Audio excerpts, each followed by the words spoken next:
Yes, the Prince of Denmark's March, or as it's otherwise often known, the Trumpet Voluntary. Well, if I was any number of well-known cartoon characters, I would still have the bruise on my chin where it absolutely and utterly hit the floor. I got back home, grabbed the music from Dad's music case, put it up on the practice organ that he'd got, clamped the headphones on, and had to be surgically removed for evening meal. And from then on, that's absolutely what got me back into playing music, learning music, and ultimately writing music. I don't know what the first piece was that I actually wrote, but the first piece that was ever performed in public, actually by my father, and I don't know whether it was so good that he thought it deserved playing or whether it would shut me up, but it was an alternative version to the last verse of O Little Town of Bethlehem.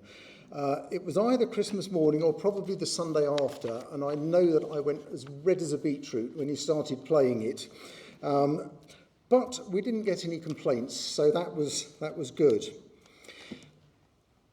And I remember going forward from there thinking that, okay, I've written one Christmas piece, let's write some more. And I had this idea that if I could write 9 pieces of Christmas music, 9 lessons and carols, I'd have one in every set. Well, it never happened, but I did carry on writing. And probably one of the earliest I can remember, as I've mentioned it here, is In the Bleak Midwinter, a new tune and a different arrangement for each verse. Now, where we lived in Birchington and where I'm organist now, there is a bit of a connection with In the Bleak Midwinter. It's sometimes erroneously called the Birchington Carol. The connection is that, of course, Christina Rossetti wrote the words. They were actually written in America, although some people at one point thought they were written close to where the station is, looking out across the fields in winter, and they would have been bleak and misty. But the connection is that her brother, Dante Gabriel Rossetti, is actually buried in our churchyard. He was sent, or it was suggested by his doctor, that he come to the coast to recover from wine, women, and certain hallucinatory substances. He hated the place, probably because he was living in a bit of a tatty old wooden built bungalow, a bit like a glorified beach hut. Came down in 1882 for about 2 months and died on the 9th of April, Easter Day. He had always expressed a wish, presumably when he knew he was dying or generally, that he would be buried alongside his late wife, Lizzie Siddle, in Highgate Cemetery. But they wouldn't have him because apparently trophy hunters were going in and chipping bits off her gravestone.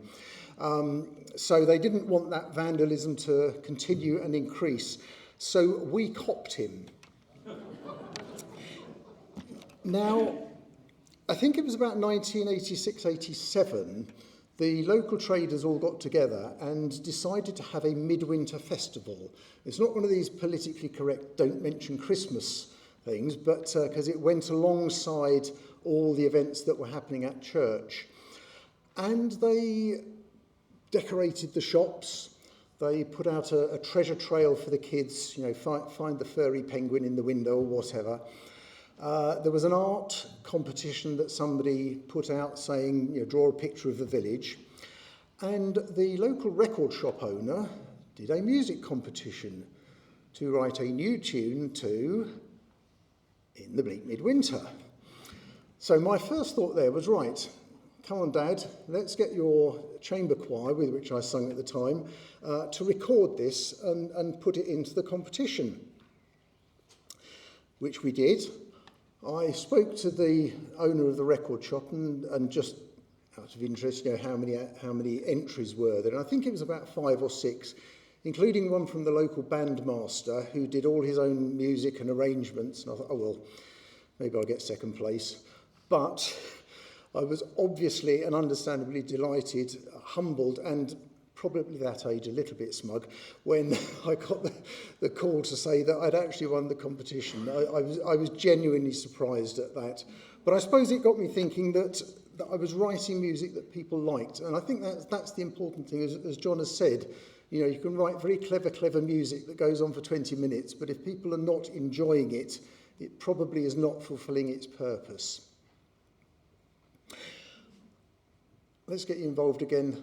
Let's have our next hymn, Love Divine or Love's Excelling. And I just want to say it's absolute pleasure to thank Lorraine for coming and singing this afternoon and singing the Descants and some other pieces later on. Thank you.